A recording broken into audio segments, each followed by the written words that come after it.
Pendidikan nasional adalah pendidikan yang berdasarkan Pancasila dan Undang-Undang Dasar Negara Republik Indonesia tahun 1945 yang berakar pada nilai-nilai agama, kebudayaan nasional Indonesia, dan tanggap terhadap tuntutan perubahan zaman.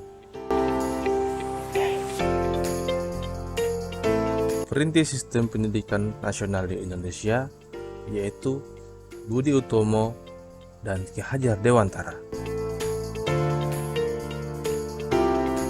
Budi Utomo adalah sebuah organisasi pemuda yang didirikan oleh Dr. Sutomo dan para mahasiswa Stovia, yaitu Gunawan Mangunkusumo dan Suraji pada tanggal 20 Mei 1908, yang digagas oleh Dr. Wahidin Sudirohusodo. Berdirinya Budi Utomo menjadi awal gerakan yang bertujuan mencapai kemerdekaan Indonesia. Tujuan Budi Utomo yang pertama, memajukan pengajaran; kedua, memajukan pertanian, peternakan, perdagangan; ketiga, memajukan teknik industri; dan keempat, menghidupkan kembali kebudayaan. Raden Mas Suwardi Suryaningrat atau lebih dikenal dengan nama Ki Hajar Dewantara lahir di Paku Alaman 2 Mei 1889. Ki Hajar Dewantara adalah aktivis pergerakan kemerdekaan Indonesia dan pelopor pendidikan bagi kaum pribumi Indonesia dari zaman penjajahan Belanda.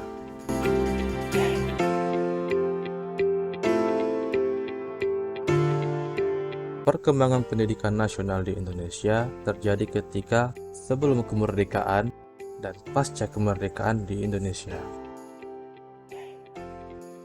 Sistem pendidikan Indonesia pertama kali dibuat oleh pihak Belanda sebelum kemerdekaan dengan nama Europe Lager Schools yang didirikan pada tahun 1817 yang merupakan setingkat sekolah dasar. Tahun 1914 dibuatkanlah sekolah dengan nama Holland Indian Schools atau yang singkat HIS, merupakan sekolah dasar bagi pribumi yang diperuntukkan bagi rakyat Indonesia, keturunan bangsawan, dan keturunan tokoh terkemuka.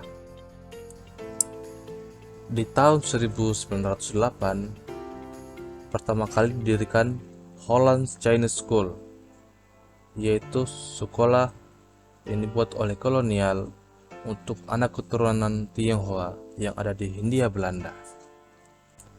Lalu tahapan sekolah ini berlanjut ke Meer Uitgebreid Lager Onderwijs atau yang disingkat dengan MULO, yang memiliki kesetaraan dengan sekolah menengah pertama atau SMP. Algemene Middelbare Schools atau disingkat AMS merupakan sekolah pendidikan menengah umum atau SMU pada masa Hindia Belanda. Hogere Burger Schools HBS adalah sekolah lanjutan tingkatan pertama untuk orang Belanda, Eropa, Tionghoa, dan rakyat Indonesia yang terpandang. Schuylkill School, sekolah rakyat yang berada di daerah.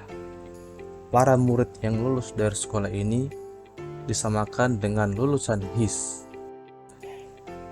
School tot Opleiding van Inlandse Artsen atau lebih dikenal dengan Stovia adalah sekolah pendidikan dokter pada masa Hindia Belanda. Stovia kini dikenal sebagai Fakultas Kedokteran Universitas Indonesia.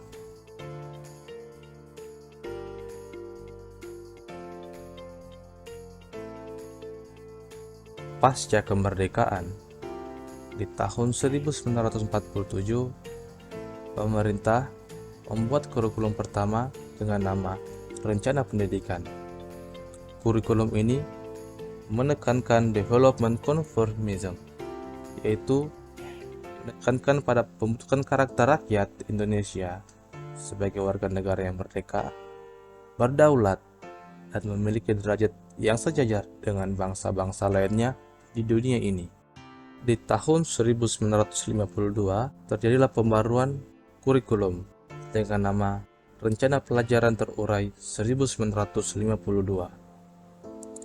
Kurikulum ini merupakan penyempurnaan dari bentuk sebelumnya, yang menargetkan yaitu kemampuan mendasar, membaca, menulis, berhitung, atau yang biasa kita kenal dengan istilah calistung.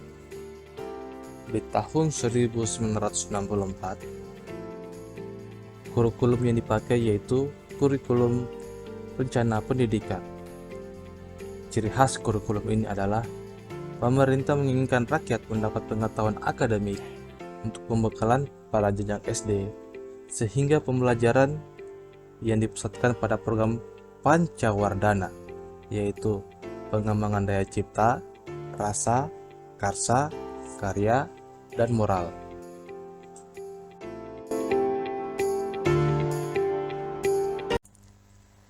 Kurikulum tahun 1968 merupakan pembaharuan dari kurikulum 1964, yaitu dilakukannya perubahan struktur kurikulum dari Pancawardhana menjadi pembinaan jiwa Pancasila, pengetahuan dasar, dan kecakapan khusus. Kemudian berlanjut ke kurikulum tahun 1975. Kurikulum ini berisi tentang pendidikan umum, pendidikan akademis, dan pendidikan keahlian khusus yang berorientasi pada tujuan.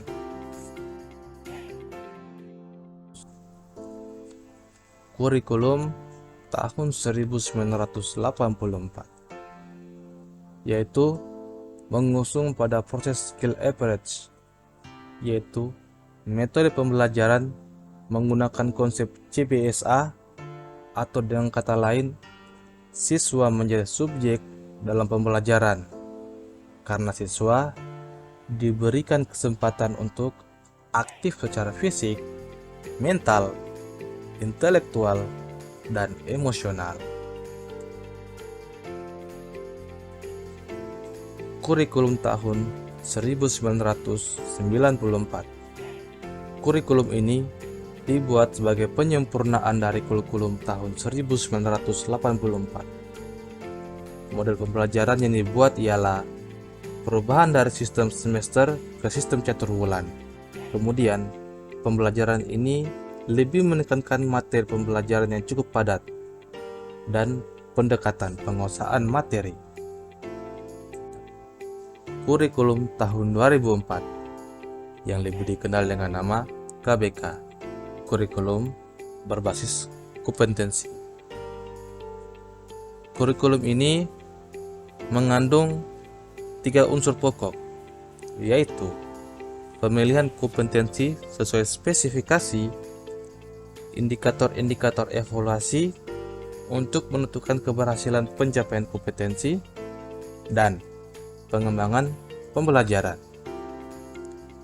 Lalu 2 tahun kemudian berlanjut ke kurikulum 2006 yang dinamakan dengan KTSP, yaitu kurikulum tingkat satuan pendidikan. Dalam kurikulum ini, guru dituntut mampu mengembangkan sendiri silabus dan penilaian sesuai kondisi sekolah dan daerahnya. Hasil pelajaran dihimpun sebagai sebuah perangkat.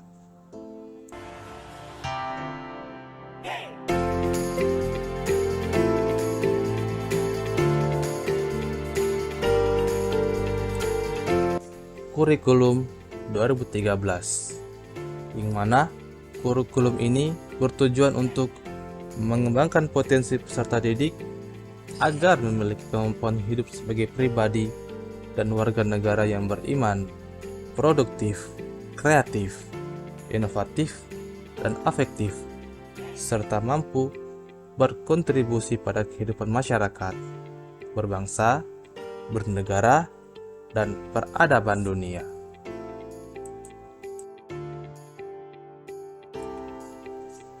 kurikulum merdeka ialah kurikulum yang mengacu pada pendekatan bakat dan minat. Pelajar dapat memilih apa yang ingin dipelajari sesuai dengan passion yang mereka miliki.